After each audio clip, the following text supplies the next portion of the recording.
Okay, we're going to take a brief look at Gettysburg, Lee's Greatest Gamble, and that game appeared in the July-August 1992 edition of Command magazine. Now I'm going to say a few words about magazine games in general. They have built-in disadvantages from boxed games.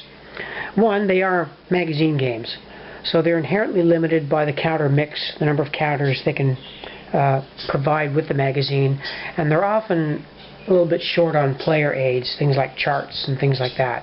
So magazine games have built-in disadvantages.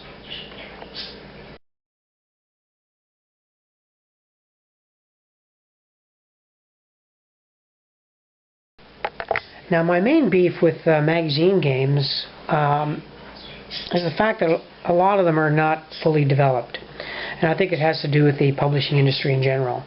Being a magazine game, the magazine is on a strict schedule. The magazine has to come out at a certain time, and I feel that quite often the games that are in magazines are often not ready.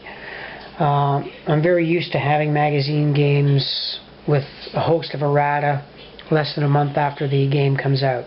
So I don't have a lot of magazine games in my collection, and for good reasons.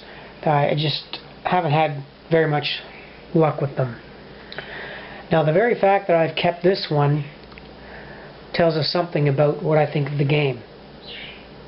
And this game is a very good one on the Battle of Gettysburg. In fact, it's one of my favorites, if not the favorite, on the Battle of Gettysburg. Now it still suffers from all the inherent disadvantages of a magazine game. As I mentioned, there was errata soon after, and the component pieces are fixed, so you are a little short on some of the component counters, things like that. But let's look at the pieces and the board, and I think I'd like to do a video play-by-play of the game. Well, let's take a closer look at the board and pieces.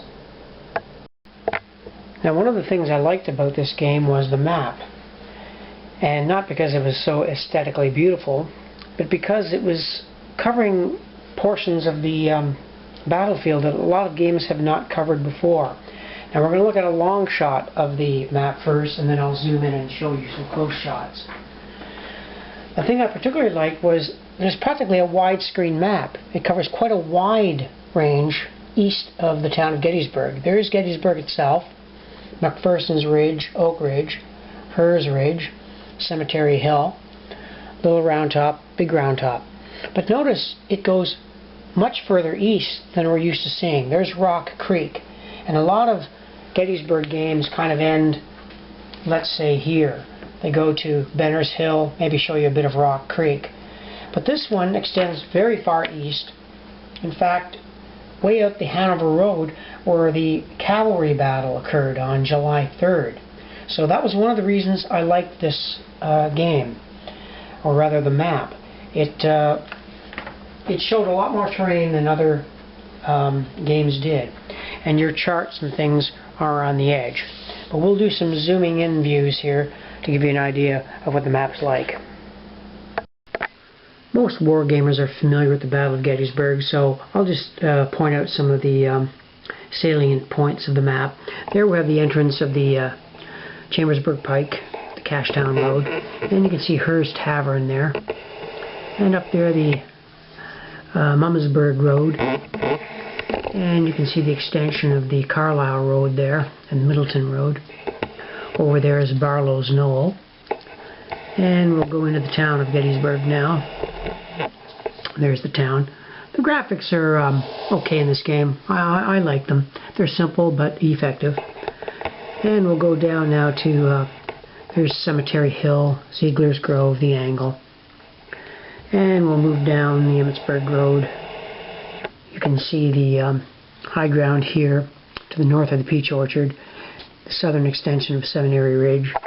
Over to the west you've got Pitzer's Run. And down here at the very edge, the Emmitsburg Road, and Warfield Ridge over here, where I believe Longstreet's men formed up for the attack on July 2nd. And you can see the Round Tops, of course, Big Round Top, Little Round Top, and the southern extension of Cemetery Ridge. There's the Powers Hill. I think the Modern Visitor Center is in this vicinity now. They've moved it. And of course you've got Rock Creek, which is nearly on all of the Gettysburg games. And of course Benner's Hill. Now what we don't see in a lot of Gettysburg games is what I mentioned before, this extension of the Hanover Road. So we're going to go east following the Hanover Road there. And you can see Cress's Ridge. This is where the cavalry battle was fought on July 3rd. So that's one of the things I liked about this map a lot. It covered a lot more ground east of the town of Gettysburg. And here is Wolf Hill. And we'll just port down to the Baltimore Pike there. And where it crosses Rock Creek. And the very edge of the Tawnytown Road. So that's it for the map of the Battle of Gettysburg. Your charts are on the side of the map here, your turn track, your day track, and places where you put routed and eliminated units, that kind of thing. So it's a perfectly serviceable map, and one of the reasons I liked the game a lot. So let's take a look at some of the counters. Okay, there's an example of some Union pieces in the game. The units are brigade level, so we've got Devon's brigade there, cavalry, and Day's brigade, Carr's brigade, and McGilvery's artillery, with of course the combat information and morale information on the counters too. I thought for a magazine game the counters were very well done, with nice silhouettes and stuff. There's a wagon marker. Flip side of the units, of course, show them at their reduced state, the different color.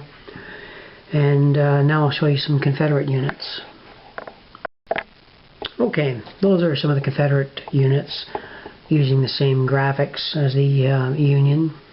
A little bit different silhouette, same style though. There's your infantry brigade of Gordon, Anderson, Dance's battalion of artillery, and Fitzhugh Lee's cavalry regiment. And when you flip them, of course, you get information on the other side for step reduction. Nothing too earth-shaking there, but the counters are nice looking and very serviceable. Again, for a magazine game, a nice, pleasant surprise. Okay, and here's a few more markers. Wagon train, turn marker, disruption status. That's Lee, that's Meade, of course. And I think these are detachment units. It's been a while since I've played this game. So again, the auxiliary counters were serviceable. They look nice. It's my recollection that there were not enough of them to play the game. I may be wrong in that. It's been a while since I've played it. And that's not uncommon for magazine games, too, to be a little bit short of some of the auxiliary counters. But that's a look at the map and counters of the game. Now, I'll give you an overall impression of the game, what you get, and what I've done to kind of modify it a bit.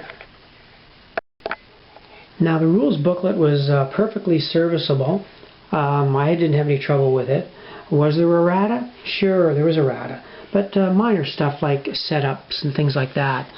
And back in when this game came out, I did the unpardonable sin of highlighting the original rules, something I just look at in horror today.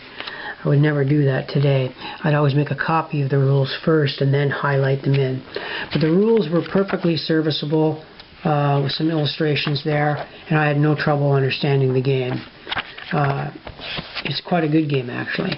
There's some errata for the setups. Minor things, just of 1 hex or something, so nothing really bad there. So a perfectly serviceable rulebook. Like most of the magazine games, again, your charts are going to be skimpy on those. They're on 1 sheet, but everything you need to play the game is there. The combat results table, the terrain effects chart, and your bombardment table for artillery, things like that. So a rules booklet that was perfectly adequate. I don't really have a problem with it. Some magazine games have pretty bad rule booklets. This wasn't one of them. This was a very good rule book, I might say. Okay, so being a magazine game, It's a bare bones game you get. So literally what you get is the map, of course, the rules, and the counters. And that's it. You say, well, aren't most games like that? Well, yeah, but often they have auxiliary things like charts, things like that. So the setups for the scenarios were all there. The game is complete. But, I don't know, I didn't like setting up the game from these little charts here. One of my pet peeves about games is setting them up and putting them away. So I decided to come up with something a bit more adventurous. And because I like the game so much, I made my own charts, setup charts. So what I did was scan each counter and then make up these little charts to help set up the game. Confederates here on the left and the Union on the right. Of course, giving the day and the hexagon that the counter comes on. And again, that's just my own personal thing to make the game better. Also shows you my high regard for the game. I like the game a lot. I think it's one of the better games on the Battle of Gettysburg. It might even be my favorite because I don't have all the games I've bought on Gettysburg over the years. I only have very few. I think I've got Gettysburg 77 and this one. I'm not sure what else. So I intend to do a play-by-play of this game in the near future. But that's all I have to say about Gettysburg, Lee's Greatest Gamble. I didn't get into how the game is played or anything like that because I want to do that in the play-by-play.